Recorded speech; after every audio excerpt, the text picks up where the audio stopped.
Hello and welcome to Suzi's Book Bag, hosted by me, Suzifeay. I have my jolly kids book bag up there. I'm always interested in reviewing children's authors. It's all a bit of a mix-up with children's authors because some of it's YA and some of it's mid-range, and maybe our guest will explain these mysteries to us. But I'm very delighted to have the amazing Joseph Coelho in my book bag today. We met up at a party a few weeks ago, a lovely summer party in a beautiful garden, had a really good natter, and we were both completely amazed by a close-up magician who was going around working the garden. And then I thought, why don't I invite Joe into my book bag? I'm sure he'll have lots of interesting things to say. So here he is, without more ado. Welcome. Hello. Hi, Suzi. Thanks for having me. Did I get your surname right? I've always just said Coelho. Is that correct? Yeah. Perfect. I should have checked beforehand. But wasn't that magician amazing? Oh, it was brilliant. Yeah, I was really looking for the trick, but couldn't find it. So he was brilliant. Yeah, me too. No, I mean, moving things around. Yeah, I mean, yeah, just absolutely incredible. So that was a lot of fun. Now, when I was doing the sort of a bit of background research on you, I found this amazing fact. Apparently, you've written more than 50 books. More than 50 books. Yeah, in the last 11 years. I mean, like, you've got to tell us about your process. You've got to have something interesting to say about productivity and process. What's the secret? Well, I mean, there's two things there. First of all, it took me 12 years to get published, so I had a lot in waiting. So when I did finally get an agent and finally found an agent, a publisher that was interested, I had a lot of work ready to go. And so really, I've been mining that backlog. I had poems and picture book manuscripts. I had been writing plays prior to that. So I was able to adapt some of my plays into picture books and middle grade novels. So I think I'm coming to the end now of my backlog. So I'll probably slow down a bit. But in terms of productivity, I find that people often talk about writer's block, which I used to believe in. I don't really believe in it anymore. I know when I started out, I had I've got cupboards filled with notebooks, and I have no idea what's in them. And a few years ago, I started a different process where I have a leather surround with lots of mini notebooks. And once I complete a mini notebook with ideas or thoughts, I number the pages. I do an index page, and then that mini notebook goes into a folder where I list, kind of like the time period that each notebook covers. But that means that if I do get stuck for ideas, I go to my folder and I can flick through this year or last year. I can go to the contents page and I can see, oh, there's an idea for a YA book. There's an idea for a middle grade novel. And that means I never really I've got no shortage of ideas. What I lack is time. Right. I mean, that sounds incredibly efficient, because I think all of us are keeping notebooks and then completely forgetting what we've done with them and where we've put them. But I love the idea of the index. I've never heard of anybody being that kind of efficient about it. But that is a great tip, a great idea. So did you start off as a poet? Was that, well, you mentioned plays, but let's talk about the poetry aspect, because I think that's what you're famous for. Yeah, so I was writing poems at school, trying to get my classmates to read them out in drama lessons, which I never did. So I was, I started out kind of writing teen angsty poems, and then after university, sort of in my early 20s, I discovered Battersea Art Centre and an organisation called Apples and Snakes. Wonderful. Yeah, they're brilliant. And so I started doing courses with them, and they were performance poetry courses. You do a 10-week course. At the end of those, writing poems with brilliant poets, and then at the end of those 10 weeks, you're up on stage. And I did a few of those courses and met brilliant poets like Malika Booker and Jacob Samler-Rose and Nick Coer, Nee Parks, a lot of really wonderful poets and writers, and that really showed me that I can do this as a job. And then I started to get involved in the education scene to kind of, for bread and butter, as it were, being a poet in schools, engaging young people with literacy through poetry. So I was doing that for many, many years, going from contract to contract, doing lots of things with creative partnerships, which was a sort of government initiative to put creatives in schools to work alongside teachers. And there were brilliant budgets and briefs like explore poetry, explore literacy outside with year 2 during winter. We had wonderful briefs like that. And these projects were 30 weeks at a time. So I really got to play and learn so much from amazing teachers of different ways of working with young people. And of course, I was creating lots of poetry that could work in the classroom, but I was completely unpublished. So I had a good run of 7 years doing creative partnerships projects and 12 years total doing various. I was working for the Discover Story Centre in Stratford and doing summer schools and doing various educational projects all over the country until I finally found a publisher and got published. Why do you think it took so long when it really sounded like you had good connections and you had, this empathy with children, you work with children, you know how their minds work. Why did it take so long? Were you just looking in the wrong place or the time wasn't right? Well, I was very heavily involved with theatre. So I knew lots of theatre practitioners and was, I've done everything in theatre from, lights, sounds to, being on stage, assistant director, assistant producer, and all the rest of it. But I never met anyone in publishing. So I felt very connected to the arts, but I just wasn't meeting anyone in publishing at all. And publishing was a stark art. I had no idea how to get involved in it. And so I eventually, after lots of Googling and trying to discover what you do, I found out about the London Book Fair. And I went for 3 years in a row. And by this time, I'd also joined Scooby, the Society for Children's Book Writers and Illustrators. And they were a great help because then you kind of get to dip a toe into the industry. You get to meet agents and find out about publishers. So I started to slowly meet agents through Scooby, they do like an agent's dinner party, which is quite hilarious actually, because it's the most British thing you'll ever see. All these writers listening to a panel of agents talking about what they want. And then afterwards there's, like drinks and nibbles and, it's all supposed to be a bit kind of low key. And what happens? We all queue up, trying to pitch our work. But I met lots of agents, towards the end of that period. And they were all saying to me the same thing. They were saying, oh, you write poetry. Well, no one's really publishing it. So there's not much we can do for you. And then by going to the London Book Fair for 3 years in a row, and I went from as soon as it opened until the last day of the fair, I was the first one in, last one out. And on the third year of doing that, I met Janetta Otter-Barry, who was part of a panel discussion about children's poetry. And I'd been walking around the fair, like I had manuscripts with me. I'd basically go around the fair trying to meet editors and talk to publishers and get advice. And I caught the tail end of this panel discussion and ran up to Janetta with a bundle of poems, and she'd been talking about the need for more children's poetry. I said, look, and we had a meeting, and 2 years later she published my first book. But even then I still didn't get an agent, because agents were saying to me then, oh, you're published by Janetta, well, that's who we'd send your work to. What we can do for you. So it still took some time to properly get a foot in the door, because no one really had the imagination that I could write other things. So no one was really interested in the playwriting I'd done. So I just had to wait until I found the best agent who, took me under her wings. And that was Felicity True, who was part of the Caroline Sheldon agency at the time.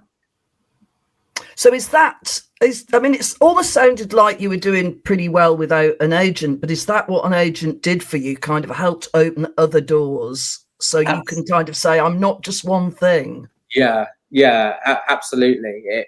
Because agents are constantly having conversations with publishers, and they're hearing what publishers want, what they're looking for.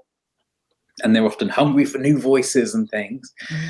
So it meant Felicity could be talking to Anderson Press, for example, and let them know, oh, I've got a new writer who writes poetry, but I think it'd be great to write a picture book, you know. And I had picture book manuscripts as well that I'd been writing but didn't know what to do with them. I'd been sharing them in schools, and I guess hoping one day someone would somehow hear one of my stories and make it all happen, because I just didn't know what directions you were supposed to go in. But then once I had an agent, it all became a lot easier. I was able to give Felicity my manuscripts, and she was able to shop them around and have discussions with people. And then, publishers would come to me and say, oh, do you think you could write this sort of thing? I mean, that took a while. For a long time, I was just seen as a poet, and then just seen as a poet who does the odd picture book.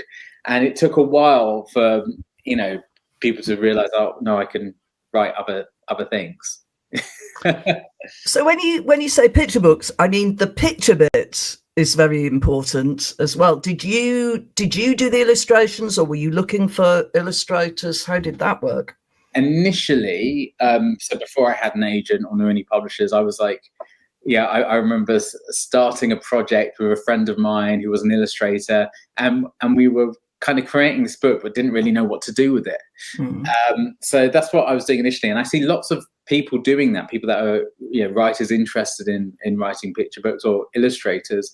They try and pair up with someone and try and create something, and you can do that. And there's self-publishing is really interesting, and I've seen a lot of people get traditional contracts through the self-publishing route, but you have to become a miniature publishing house. You need to hire an editor, and you need to hire a book designer, and I think they can just do it by themselves because they see a YouTube video telling them they're going to make thousands, from publishing a picture book, which isn't the case. Even that's necessarily the case. When I did finally have my first picture book out with Anderson Press, Fiona Lumbers was the illustrator for Luna Loves Library Day, and we are still doing books for that series, but we were kept separate, which I think is often the case. I didn't meet Fiona until after the book was published, by chance, socially. We were very much kept separate. We didn't meet. I wrote the story and then handed it over, and then Fiona had time with the editors to create the pictures. It's less like that now that I'm a bit sort of longer in the tooth and have a bit more and I know the illustrators, so it's a case of often just messaging them on Instagram or having a chat at an event. So it's harder to keep us apart. And you would like to think that it's sort of more organic in a way, that there is. I mean, you have an illustrator for this book who you've worked with in the past. This is Kate Milner, and I mean, again, it kind of makes a sense. It gives the sense that you're kind of on the same wavelength. I mean, how did that come about? So this is a book of poetry, or it's a novel in verse, to be precise, based on the myth of Theseus and the Minotaur. Major prize winner. I mean, you've won lots and lots of prizes, but this won the Carnegie Medal just last year. How did it work with Kate? We were put together by Janetta Otterbury, our publisher, on our first book. So the first time I delved into kind of writing a story through poetry was with a collection called Overheard in a Tower Block, and it very much is a poetry collection, but those poems tell a story. And then I went on to write The Girl Who Became a Tree, which leans more into a verse novel. I still want to do individual poems and to play with form and different poetic forms, but use those forms to tell a story. And then with this one, The Boy Lost in the Maze, I think it's the closest I get to a full-on, what you'd expect from a full-on verse novel, though I do still use different poetic forms. And Kate has illustrated all of those. And so Janetta put us together and showed me some of Kate's work, which I loved. And when I started to see the roughs for what she was doing with all three of those books, I was always amazed because Kate is such a deep reader, and she had me going back to my own poems, trying to find out why she had pulled out certain things. And there'll be certain words or images that she's pulled out in the illustrations and brought to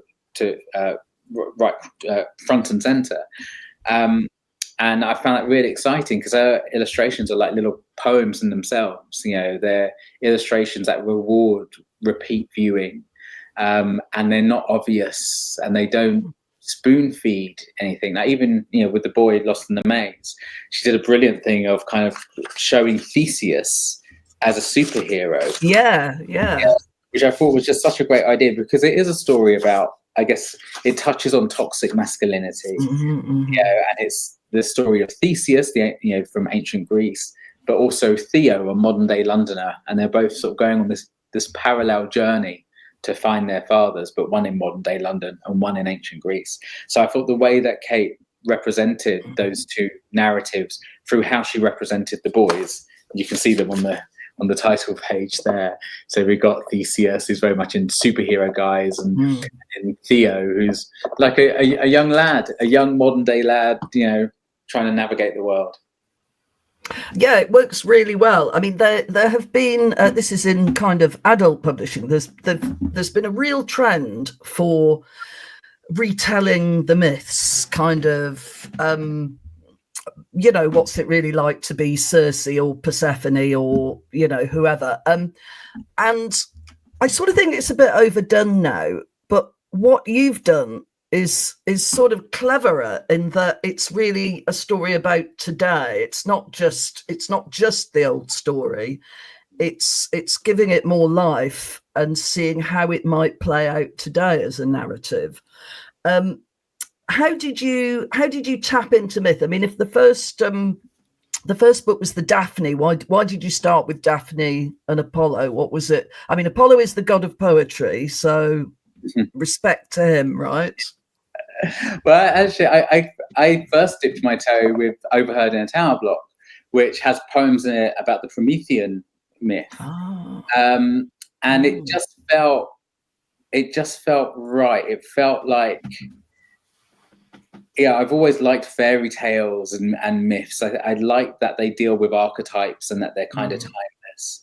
And as I was writing Overheard in a Tower Block, it felt like there were kind of symbolically and thematically things that I could play with by bringing that Promethean myth to the myth of Prometheus into the world, but just with a very light touch. And now with The Girl Who Became a Tree, it went one step further. And actually, when I first started The Girl Who Became a Tree, it was sort of inspired by a play I'd written, which had toured libraries around Leicester. And that was a very, very similar story, but not there was no kind of connection to the Daphne myth. But it was called Tree Child, and it was about a young girl who finds herself in a dark forest that she enters via her local library, where this creature called Hawk is trying to transform her into a tree, because as a tree, the memories of her father, who she recently lost, would become fruit on which he can gnaw. So I wasn't thinking about the myth. And then it was during the rehearsal process of that play, it's dawned on me one day, it's like, oh gosh, this is like Daphne. And I kind of I got really frustrated because I wanted to then pull it into the play, but the play was too far. We were rehearsing and we had actors and stuff, and I couldn't get that out of my head. So I started to adapt it into a verse novel, or I call it a story told in poems. And I started to really lean into the myth and found opportunities to retell the myth from a slightly different perspective. I wanted to reinterpret Daphne's relationship with her father, the river god Peneus, and why she was transformed into a tree, and to see it more symbolically as a young woman who wanted to not leave the nest, who wanted to stay with her father, and because that spoke more heavily to the modern day the modern day story of a young girl in the library who's pushing everyone away because she is mourning her father and she can't move on. It's really a story about not being able to move on. And so I reinterpreted the myth to fit with that modern day story, which is what I've done similarly with The Boy Lost in the Maze. You mentioned libraries a couple of times now, which leads me to think, were they tremendously important when you were growing up? Yeah, absolutely. I was very lucky that we always had a library nearby. If we didn't have a car, so if the library wasn't walking distance, I wouldn't have gone. But when we were living in Roehampton, there was a library sort of down the end of my road, and I would go there. And actually, I recently went back there. It was the first time I'd been back since I was a kid, and that was the first library I joined. When I was very little, and now they've put a plaque outside the front, which was incredibly touching because it's on an estate, on what was Europe's largest council estate, and it just felt really beautiful to be able to go back, as a children's laureate, and to show the kids living there that there are things beyond the borders of their estates. So yeah, what's it say? Does it say Joseph Coelho read here? Yeah, basically, yeah. Yeah, it was a real surprise. I didn't know they were doing it, and I was there kind of to meet a bunch of kids and to read some stories, and they revealed this plaque, which was lovely. But then we moved to closer to Wandsworth Town, and there was a library even closer, West Hill Library. And that was like not even 5 minutes, I think 2 minutes from my front door. And so I would revise there with my friends for A-levels and GCSEs. I did my first Saturday job there. I just basically lived in there, knew all the librarians, it was a very dear and important place. It was somewhere quiet where I could go to work, somewhere where I could buy books because there was always a book sale on. And I remember slowly collecting an encyclopedia set, although I never got to the full set because they never sold the whole set. I think I got all the letters that were most used and therefore taken out of circulation. So no, that's a kind of lovely image. I mean, I grew up going to libraries as well, and sort of taking out the maximum amount of books, and then kind of being back quicker than thought for another lot of books. So and I took part in reading schemes, and the day when I moved actually from the children's section into the much bigger adult section, I was only about 13, something like that, but that's a great day in life.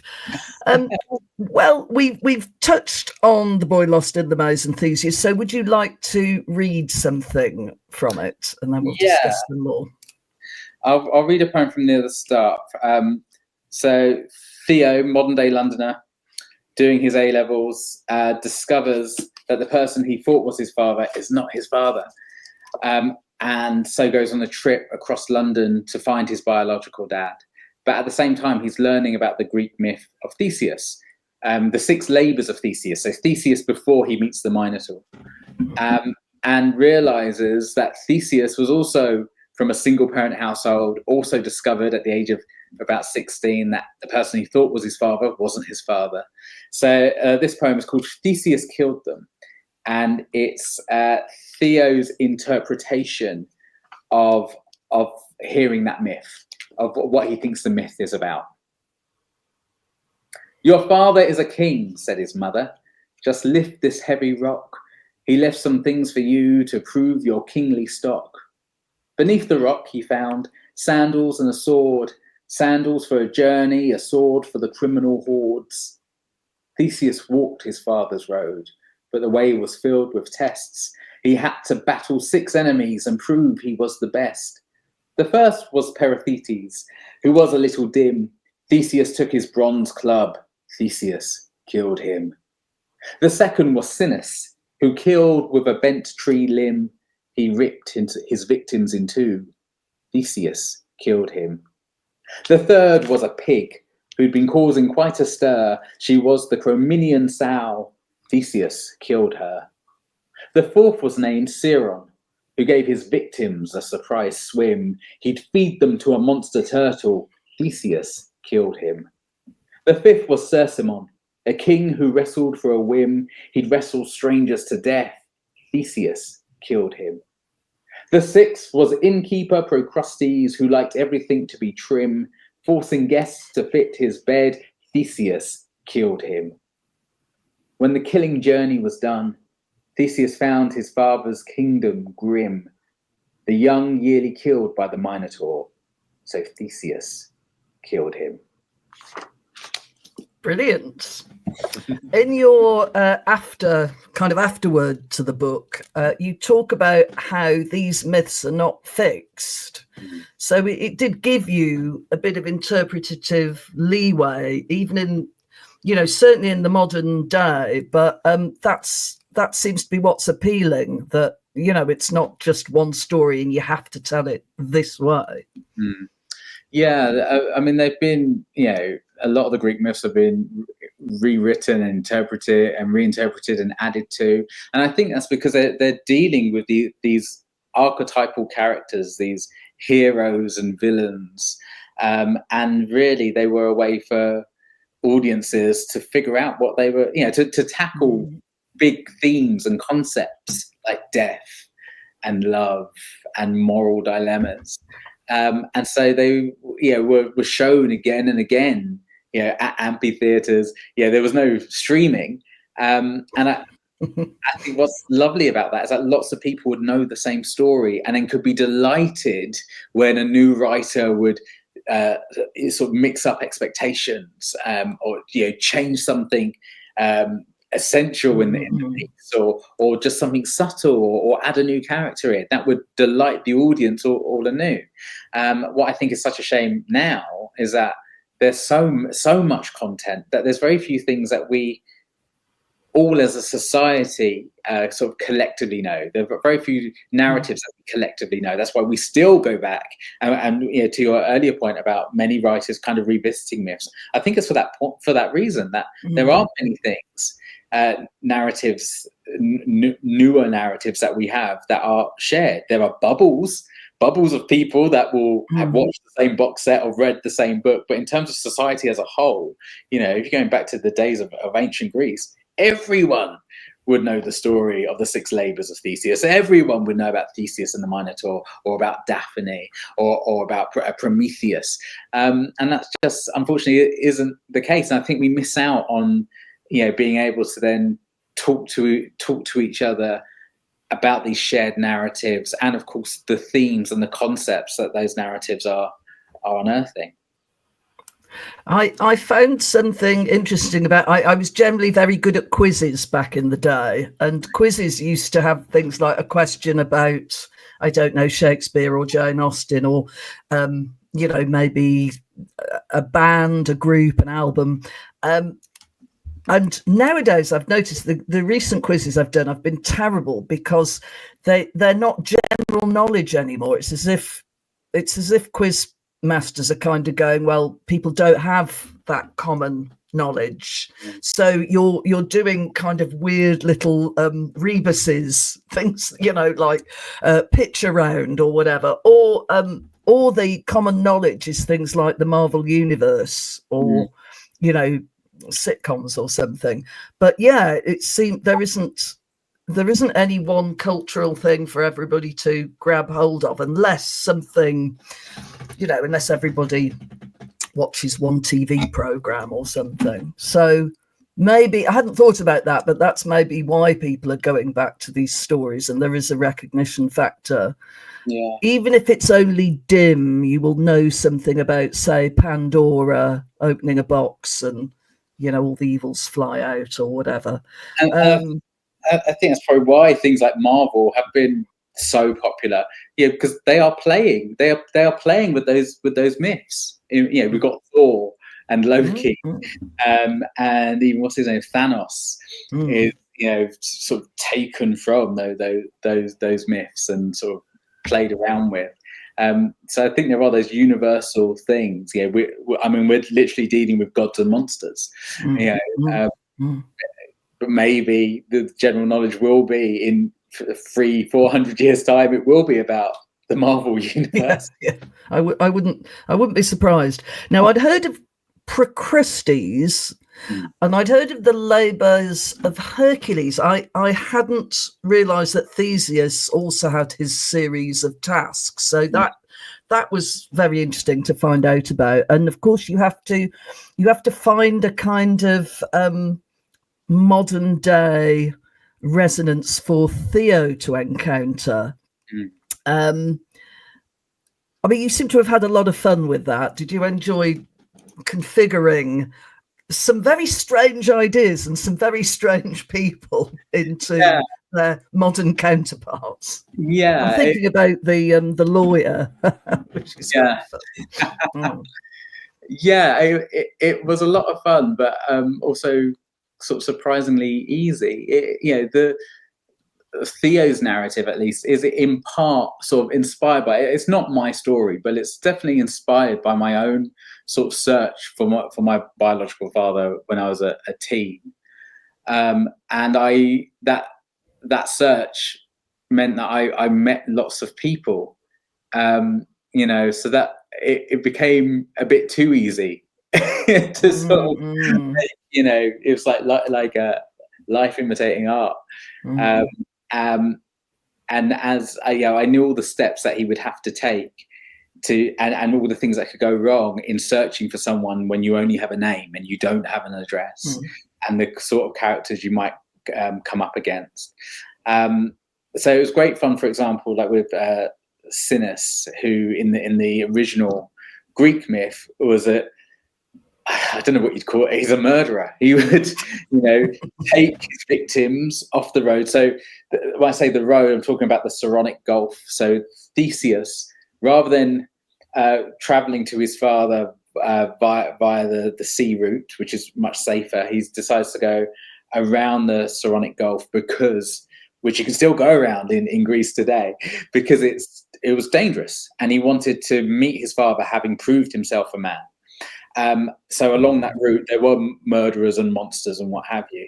And Sinis would take travellers from the road, bend 2 pine trees down, tie their limbs to the bent pine trees, and then release the pine trees so that they would spring up and rip the victim in two in the process, which is, really grim. Of course, young people love this, but I'm telling them into the wonderful gory elements of Greek myth. But in the modern day equivalent, when Theo was searching for his father, because he doesn't have many options in terms of getting an address, and so he goes to the help of a kind of shady Soho-based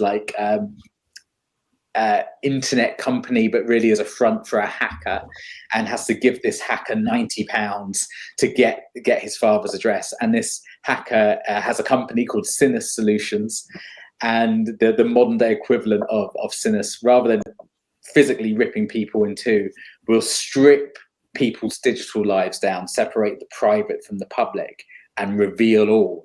So he's like a hacker who goes around revealing people's kind of online journeys, I guess. And so that was a lot of fun. When I realized what I could do with this idea, this concept of ripping in two, of kind of revealing the internal, which of course is what you do when you rip someone in half. That became really exciting for me. And the same with the other, like you mentioned, the lawyer, and Theo has an unfortunate encounter with a lawyer where he's asked to wash his feet, which is both incredibly creepy and worrying and problematic. But that goes back to the original Greek myth, where there was an old man on the side of the road, and he would ask people traveling on the road to wash his feet. And I guess they did this in ancient Greece. You look after your elders, but whilst they're bent down washing his feet, he kicks them into the ocean, because they're on top of it. The road is following the coast, and they're up on a cliff, and he kicks them into the ocean, where he has a pet monstrous turtle that eats his victims. So again, that was a lot of fun. I like the detail of the foot spa. So that's a nice modern touch there. And then of course we have the sow, which cues us into another reading, I think. Yeah, so the Chrominian sow is a really interesting character. in some of the original, and this is coming back to the reinterpretations of the myths. In some of the original myths, it's a monstrous pig-like beast, which is running riot in a village. In other versions, it's a witch called Feya, who in some versions owns the monstrous pig. In other versions, she becomes it. So I really want to play with that, and rub up against this idea of what it means to be a man, and our kind of expectations that we put on young men through society. So this one's called Not All Monsters, and this is Theseus coming across the Criminian Sow. The villagers spoke of a beast, of flaring snout and squealing roar, a pig-like monstrous thing that nightly skulked from door to door. It was said to have eaten neighbours as they slept in their beds at night. It was known to maul any man with its vicious, tusky bite. Its body was all muscle, wrapped in scale and spine. Its movements were too sinuous for a beast considered swine. Its body far too long for a creature on 4 legs, but none could deny the piggish eyes that rolled inside its head, or the nose that was most pig-like, but with a reptilian tone, its blood-snot nostrils that could smell the fear in a grown man's moan. Its father was a serpent, its mother part woman, part snake, a monster born of monsters that roamed when the world first quaked. Theseus comforted the mourning, the bereaved and the wounded dying. He declared with an heroic air that he would do the purifying of ridding Crominion of the beast that stalked its land, how he would skin the pig-like thing and how its hide would be tanned. He ran into the forest, with sword and club held heroically high. He followed the ruts of the rutted ground, hunting for the beast's monstrous sty. The trail led him to a hut, the ground around all beastly tramped, and there within, by a fire's roar, an old woman sat hunched and cramped. "I am fair," said the woman. "I am the beast that you seek." And Theseus saw from the open door her cloven hooves transformed to feet. "I am the monster that eats the village. I am the sow that slithers in the gloom. And if you come any closer, it will be to meet your doom."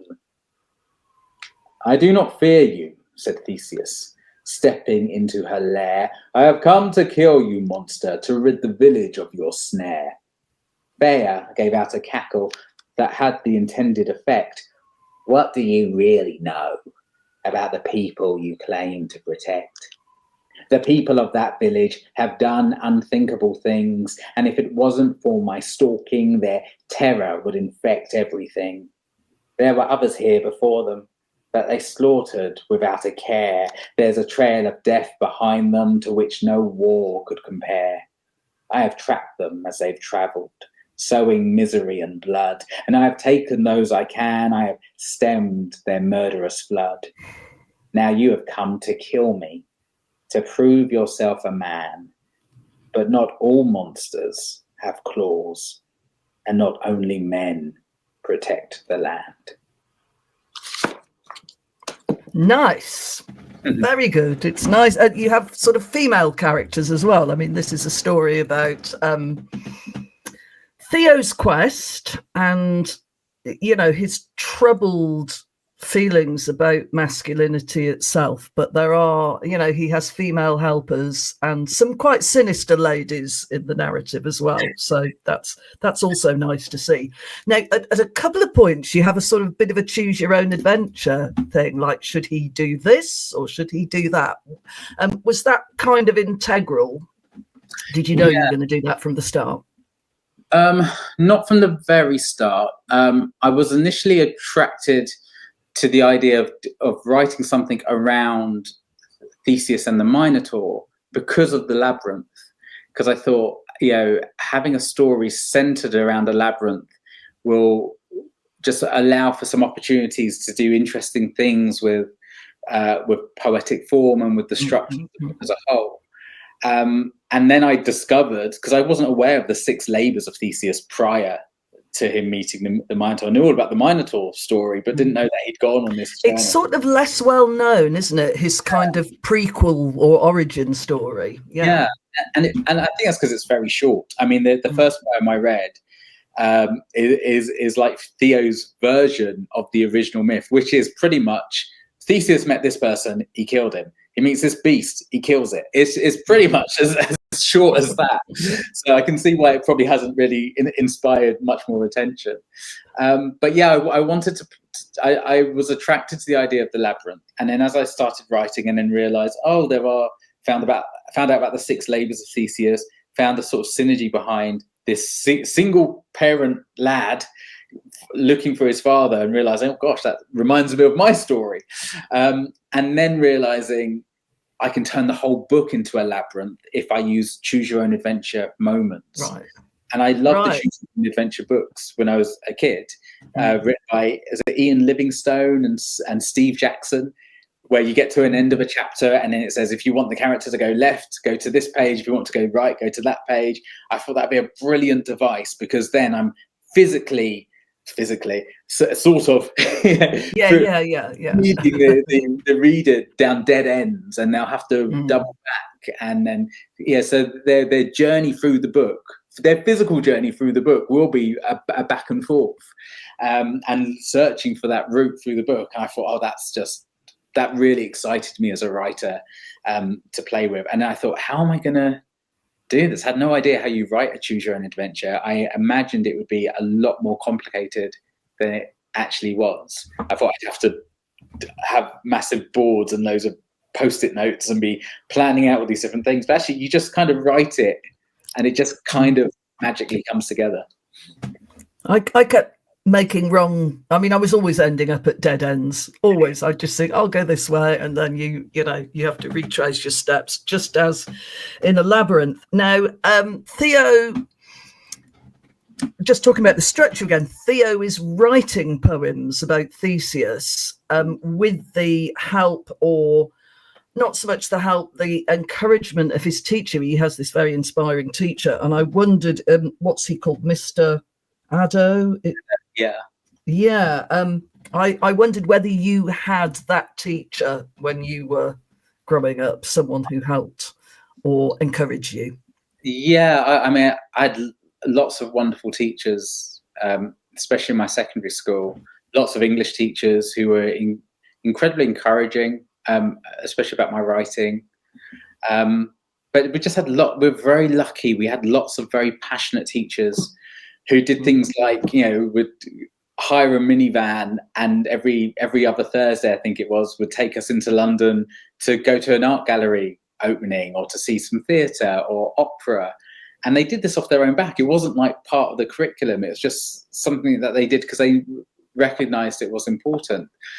So I had, lots of wonderful teachers who sort of really opened up the arts, especially for me. I had a wonderful English teacher called Mr. Mannion, who I remember looking at my coursework and sort of telling me how it was an impressive document, and that really staying with me.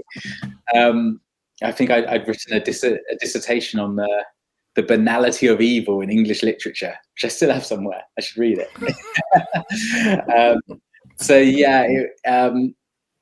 And he actually provided, I think, one of 2 opportunities I had throughout my secondary school career, if you will, to write a poem, because we didn't really get to write poems as part of our normal schooling.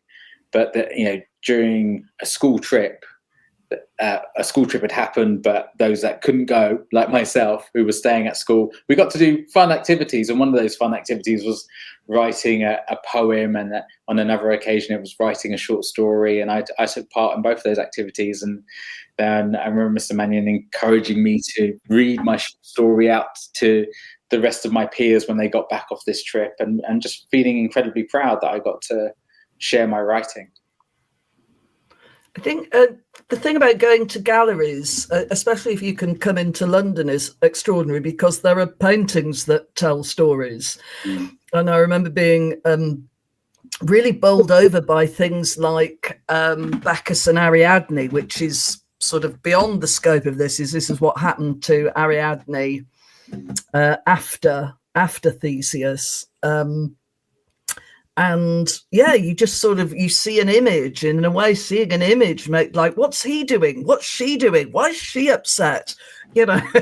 Yeah. And it's another form of storytelling, but it can really pique your interest in the myths. I also remember the Venus and Mars, which is a Botticelli in the National Gallery, and just being immediately hooked in. You know, there's this sort of sleeping guy looking very hunky, and she looks a little bit pensive. What's going on? What's the dynamic? What are those little cherubs doing? You know, it's great, isn't it, to be exposed to that sort of thing when you're still at school? Yeah. Well, I remember our head of six sort of running us around the National Gallery and just opening up the, you know, all the various levels of imagery that you kind of have to be introduced to. You know, and then sort of picking up on things like, oh, the blue pigment is very precious, and that's why it's often used for Mary. You know, so you do it in a flowing blue robe, and how different myths are highlighted. Which one is it in the? Is it in the Venus one you mentioned? There's like a constellation in the sky. Oh yes, that's in Bacchus and Ariadne. Oh, okay, yeah. Yes, and it's that amazing thing that they have in some paintings where it's temporarily like different time periods, because it's after they've met. It is the meeting of Bacchus and Ariadne. She's sort of going, "Oh, come back, Theseus." And he's going, "Look at me, I'm a god." And she's sort of like, "Oh, I'm a bit distracted now." Yeah, because the stars is meant to be her wedding crown that Bacchus sets in the sky as a token of their love. Is it the Pleiades or something like that? I don't know that much, but you know, the idea is it's already showing this is going to be a happy ending. Yeah. So that's cool too, isn't it? All in a static painting that seems to be so alive. And it's like, the more you stand and look at them, like the more you start to notice things and little looks at seemingly background characters. You know, and you start to notice how your eye is drawn to certain parts. And I love that. And there's that painting in the National, I forget what it's called and who it's by. But it's one of those big, massive portraits with the skull that's sort of twisted, so you can't. Oh, it's Holbein, isn't it? And it's the ambassadors, the two ambassadors with the anamorphic skull. Yeah, and you have to stand at the side. And and I mean, that blew my mind when I first saw that. It's like, oh gosh, you just sort of see this blur and have no idea what it is until you. It's like, how did they physically reproduce that? And then, you need to be introduced to it to know where to look. So, I find that fascinating. Yeah. It's still a completely mad painting, that, isn't it? There's nothing quite like it. Like there's nothing else I can think of that's quite the same. And then you look like all the things on the shelves. But, you know, I mean, I'm going to ask you later what your favourite artwork is. But the Bacchus and Ariadne is something that I've stared at and visited many, many, many, many times. And, you know, you'll always get some kind of new feeling from an artwork that you love like that. So I want to talk a little bit, you've mentioned it a few times, so poetic form. And this is something that I was pleased to see the teacher is kind of guiding Theo through form, because Theo says, I like free verse. I just like being free and getting it out there. And the teacher is, well, maybe you should think about form in a slightly different way. And I really loved that. And that seemed to be, you do both, and presumably you like doing both. But I loved that little dialogue that they have. And then Theo does go on to start experimenting. Yeah, I think lots of people get turned off by poetic form. I think because often we have poetry done to us, and any poetry we have done has been analysis, and there seems to be a right answer and a wrong answer. And I think form can seem like this mysterious thing that that's very complicated. And it can be, but form can also be a one-word poem where you have a long title and then one word. That's a poetic form.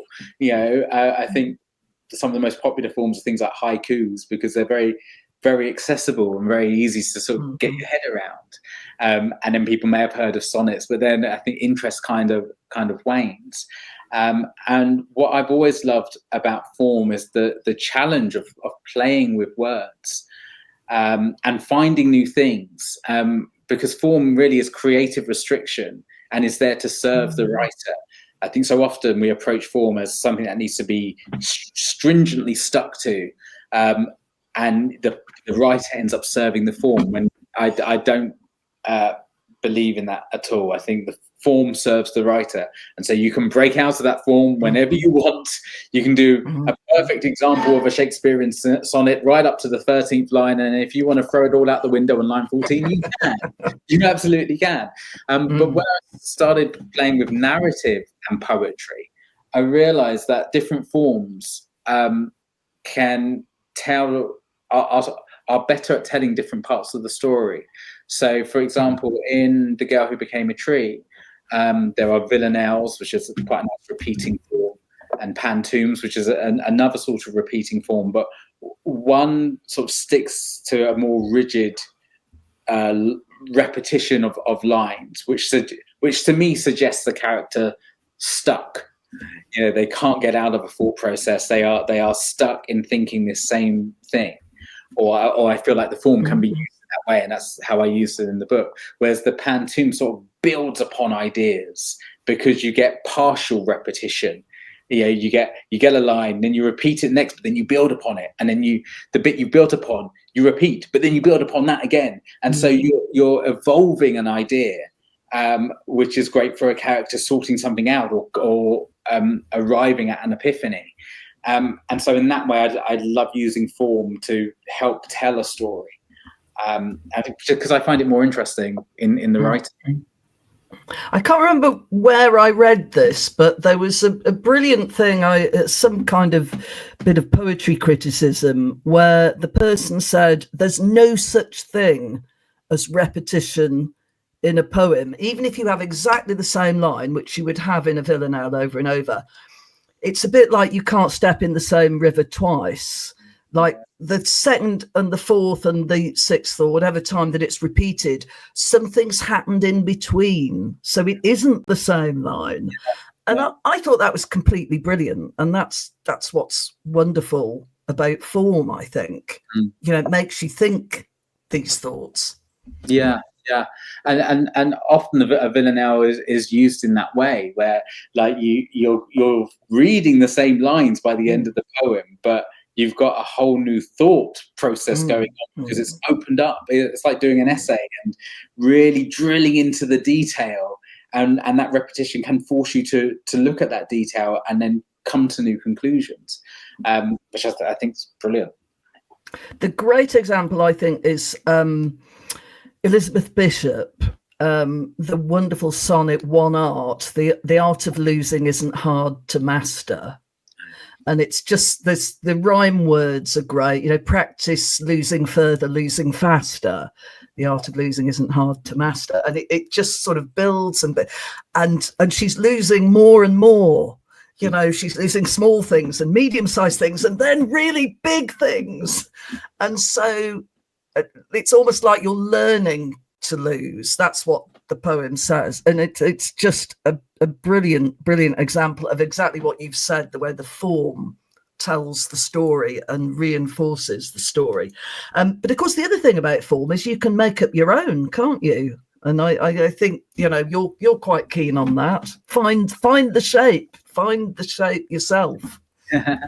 Yeah, I mean, I often introduce young people to a poem I wrote many years ago now called The Moraps, which is a poem which goes through the different poetic devices. So it introduces metaphor, onomatopoeia, rhyme, etc.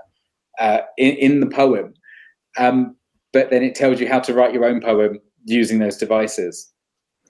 So I often use that to get kids to write their own 8-line poems that use metaphor, onomatopoeia, rhyme, emotion, to try and free up these devices, because I spent a lot of years going into classrooms and seeing metaphor up on the wall, onomatopoeia up on another wall, and there was nothing really linking them. They were just these disparate words sort of all around the classroom that didn't really hang together. So I wanted to find a way of bringing them all together. Because form can be, well, you know, any poetic form has been created by someone, you know, and we have so many different sonnets because, you know, pretty much every poet would do their version of a sonnet. And so I think it's so important to let young people especially know that poetry is accessible in that way and is open, and there are rules, but also there are no rules, and anything goes, and it's part of, rather than something they need to learn and, you know, follow the rules to. They can create new rules for a new poetic form. Yeah, I did an interview with, this was just for print, with Simon Armitage, poet laureate, obviously, and I loved a phrase that he came up, he just said that the page is yours. Yeah. You know, that's the one thing about poetry. I mean, if you wrote a novel, you wouldn't be able to dictate the line endings. But in a poem, yeah, the line endings are yours, the title is yours. Everything about the way that page works and the visual impact of it, you've made that decision. And it's sort of liberating and exciting, isn't it? Yeah, I think so. I'm sure children really enjoy that aspect. And I just sort of feel that poetry is having a bit of a moment. That, you know, there are lots and lots of up and coming poets. Spoken word poetry really added to the scene. And I don't think there's now the strong division, like you either do a page poem or you do something that works on stage. I think it's all the same thing now. Did you ever see that as a division? Definitely. When I was coming up, it was definitely a division, to the extent where, you know, you're kind of looked down upon for being a performance poet. There wasn't really much. There weren't many opportunities to get published as a performance poet. That's definitely changed now. I see that the kind of younger generations coming up now are winning the big prizes and are getting published. It's not just in pamphlets. You know, before it was kind of poet-led pamphlets. You know, was that your height of getting published would be that, whereas now people are getting published by big houses, and I think that's because through social media as well, we've found more of an audience for poetry. You've got Instagram poets, which I think sometimes find it quite difficult because of, you know, there can still be that divide of, oh, you're just doing a little poem on social media, but it's so much more than that. And I think it's all valid and it's all wonderful and incredible that some of these social media poets are reaching, you know, hundreds of thousands, if not millions of people through words, through well-choiced words. So yeah, that's definitely changed, and hopefully that continues.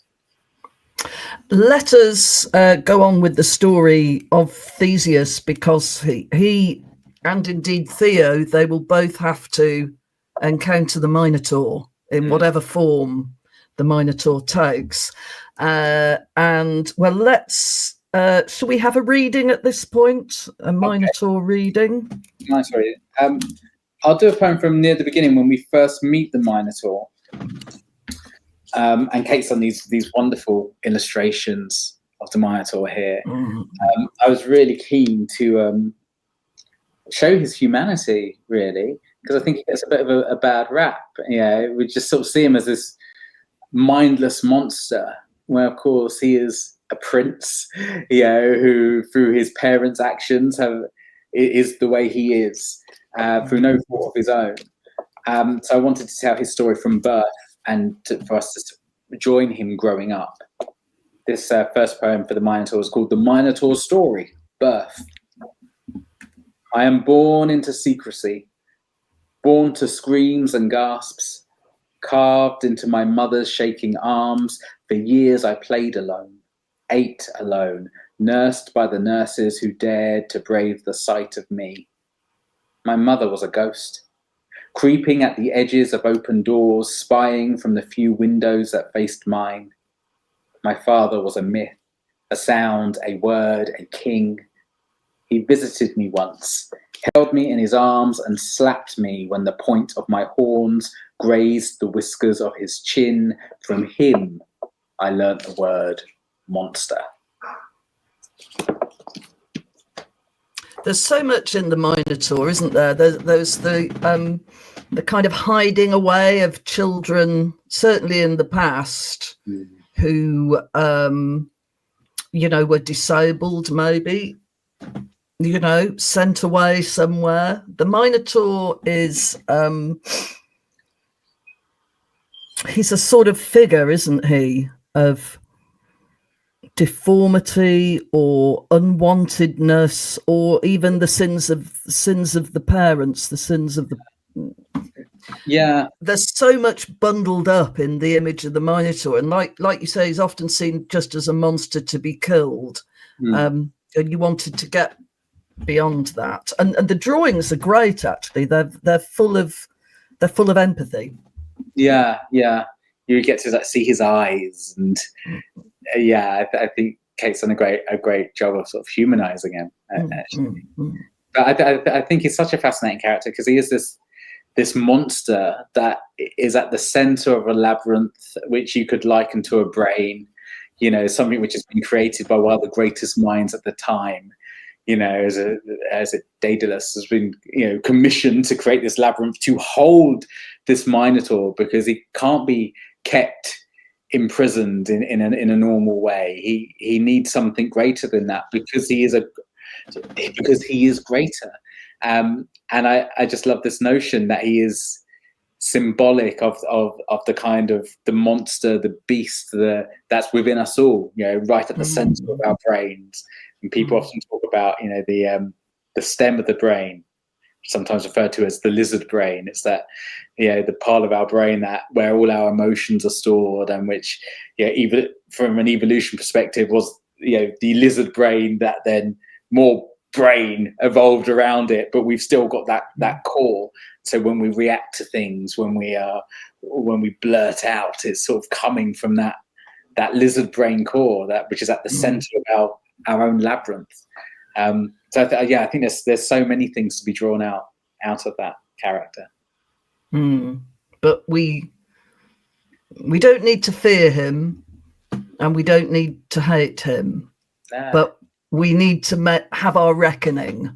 So I don't want to go into too much about how you deal with that, but it is brilliantly done, I think. And this won the Carnegie Medal, did it not? It did, yeah. Do you get a medal?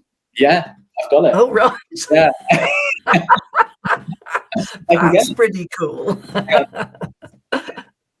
It rarely gets an airing, so it's show us. Oh yes, look at that. That's fantastic. Really shiny. So amazing. So I think I've been invited. I haven't been able to go, but presumably there's a ceremony and you have to give a speech and all that kind of thing. But it's all very exciting. Lots of amazing writers have won the Carnegie. It's definitely a major accolade. I wanted to ask you, before I will go on to the my final three questions, but I just wanted to ask, in terms of poetry, who are your great poets that you think you've learned from, or who have inspired you, or that you love to read? Oh gosh, that's a tough one. Well, I really keep coming back, because I get asked that a lot, especially kind of in schools, when kids are like, "Well, what poets do you read?" and stuff, and I'm thinking about what they're able to access as well. Like growing up, I was reading a lot of Michael Rosen. Brilliant. And I think there was something, especially with Rosen's work, it's so wonderful how he's able to take every day, these everyday moments and just turn it into this work of art. And it will be his family just, you know, eating around the dinner table, or a simple act of, you know, going for a midnight snack, or just taking these very kind of everyday scenarios that kids will totally relate to, you know, turning it into this perfect image. And John Hegley, I think, is just for the bizarre and the zany. You know, I think most days, you know, because I live near the sea, he's got a wonderful poem called "The Guillemot." I am a guillemot, and it's just the way he plays with words. Yeah, and it's got another one called, is it Soctopus, where he's playing the ending of Octopus. So I love those two for showing me what's possible when playing with words, and how the everyday can be completely fascinating. But I also like creepy things. So like one of my favorite poems is Walter Delamere's "The Listeners." Ah, yes. Which I find so wonderfully creepy, and I always wanted to write a poem as kind of a homage to that. And so I read a poem called "The Watchers," which is inspired by three statues that were on my estate, a work of art called "The Watchers." So yeah, Have we got onto your favourite work of art then? Just have we segued into that? I have a picture of it up there in my study. It's these three statues that were on my estate that we called the Three Witches, because we didn't know that they were a work of art. We thought they'd always been there. There's these sort of bronze, block-headed figures that really have a real presence. So yeah, I quite like sculptural things, you know, like Henry Moore as well, which is being quite similar. I don't know, there's something about a power in the metal and the kind of wrought iron or the wrought bronze of these sculptures that I'm really attracted to. So yeah, Family Group by Henry Moore, I think is really wonderful. Just showing this, it's on that they have it at Tate Britain, and I can just stand in front of that for ages. It's almost the complete opposite to poetry, because I was interested that you mentioned Michael Rosen making a little work of art. I mean, a work of art out of words. Yeah. As opposed to, you know, like sculptors have to deal with massive, great pieces of stone, and they've got to cast in bronze, and they've got, you know, they're almost two separate sides of the scale, really, aren't they? You know, in terms of the work of art you create. But I think, you know, poems are that. They are beautiful little works of art. Yeah. So yes, I love that. Well, so we've dealt with favorite artwork. So the next one, Book of Shame. Book of Shame. Yes. Book I wish I read and I should read is Oliver Twist, because I think Dickens is great. I have watched the is it 50s, 60s? Yeah, the one of the musical. Yeah, with I forget what's his name. It must be the 60s. Mark Lester and Jack Wilde as the Dodger, and is that one? Yeah, I think so. And Oliver Thingy as, what's his name? Yes. Yeah, that's that the one. Consider yourself at home and all that kind of. Yeah. Every time I go to my grandparents, they put that on for me. And I know the words to every single song. I love the story. I was in the play. One of the first times I was in a play was in Oliver Twist at Group 64 in Putney, which is now Putney Theatre. Were you one of the little thieving boys, one of Fagin's gang? Yeah. I was a little urchin with, I think I had one line where I think it was like boy one or something, you know, where I say, I brought the books you ordered from the bookseller, sir. Where I go into Oliver's, you know, when he finds his family. And I turn up at the door to say that one line, but I sang all the songs and absolutely loved it, but I haven't read the book, and I really must. So that's my shame. I think it will be a very interesting experience because it is quite different. So I think in the film, everything makes it sound like it's happening sort of really close to Covent Garden. You know, it sort of all seems to be happening in the West End and a bit of the East End and a bit of the river. But the book is a bit more, I mean, I think when they go burgling and Sykes sort of takes Oliver because he's so little he can fit through the window. I can't remember where that is, but it's quite a way outside London. So there's all these sort of things where you think, oh, that's a bit different.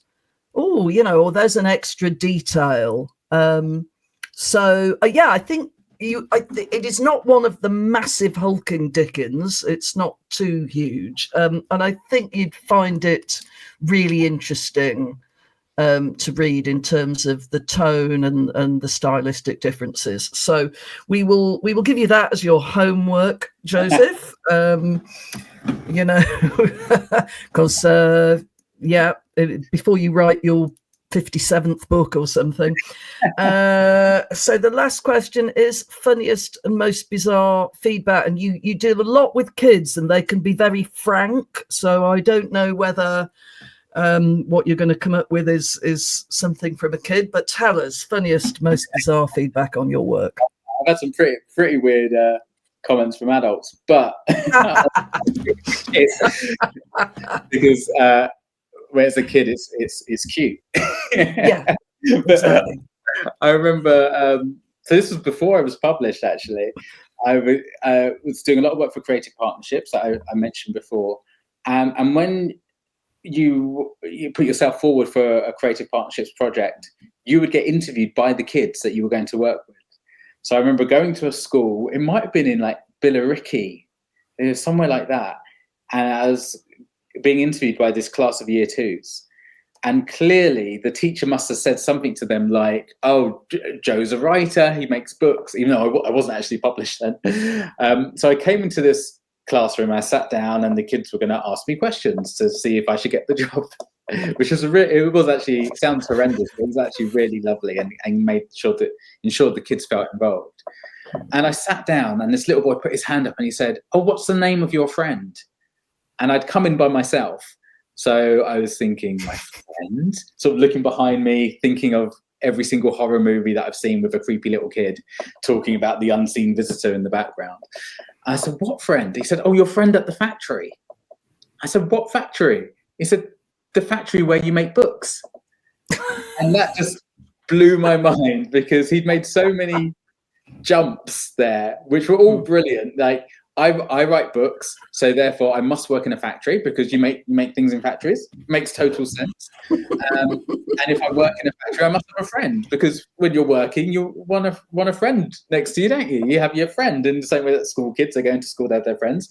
They assume adults go into work and have friends at work. And then, of course, if I have a friend, of course, they have a name. So he wants to know the name of my friend. And that just always stuck with me for its innocence and its brilliance and the fact that I could just unpick the thought process. And it's all makes sense. It all makes sense that you would ask that question. I can't remember if I got the job now. I hope I did. But yeah, that was probably the best comment I've had relating to my practice.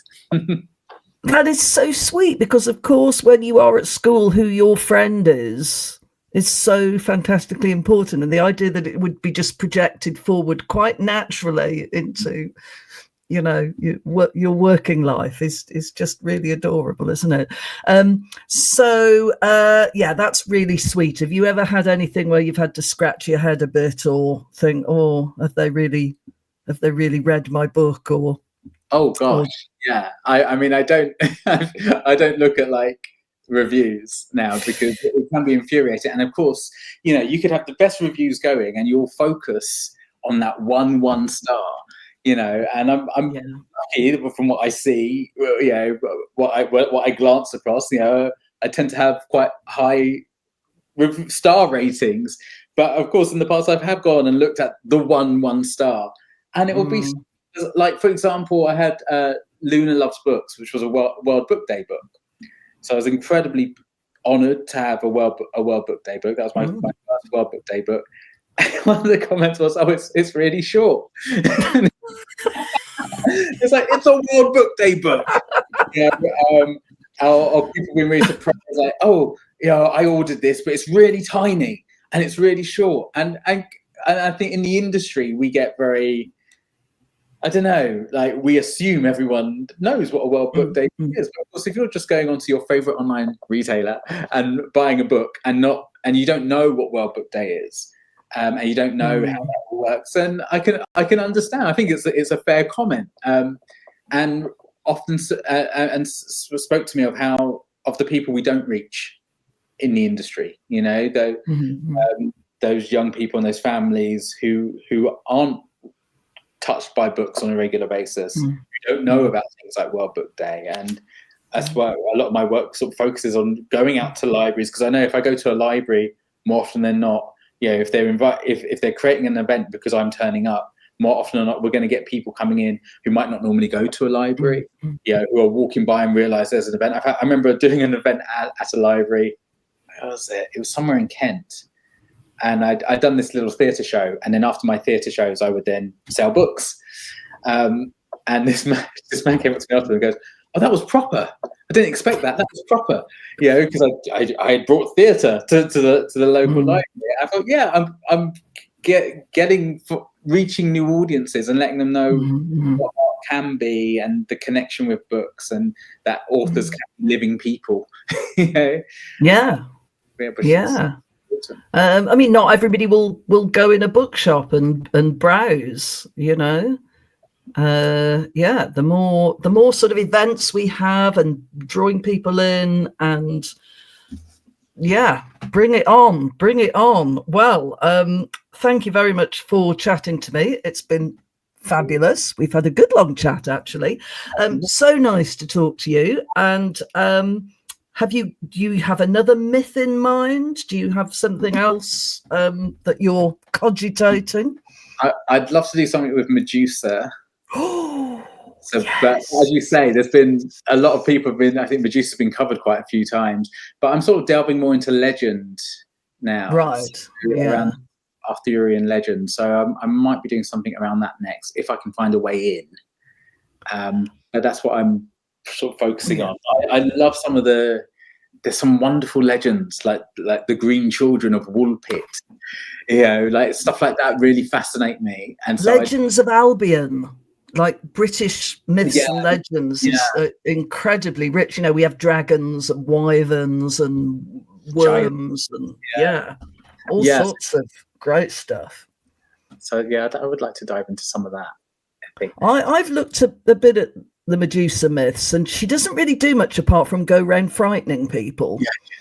So there's not like, how did all that start? I'm not sure it's all that clear, but anyway, no, I love the idea of these dragons and worms and weird things and green children. Very good.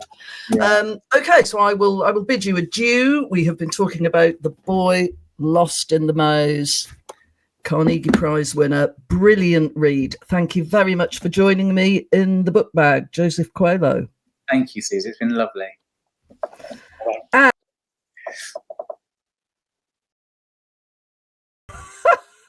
got rid of myself. How ridiculous. I'm just sort of so overwhelmed by talking to such a brilliant writer. Thank you very much for joining me, and I will see you very soon with another brilliant interviewee. In the meantime, don't forget to like and subscribe, and I'll see you next time. Goodbye.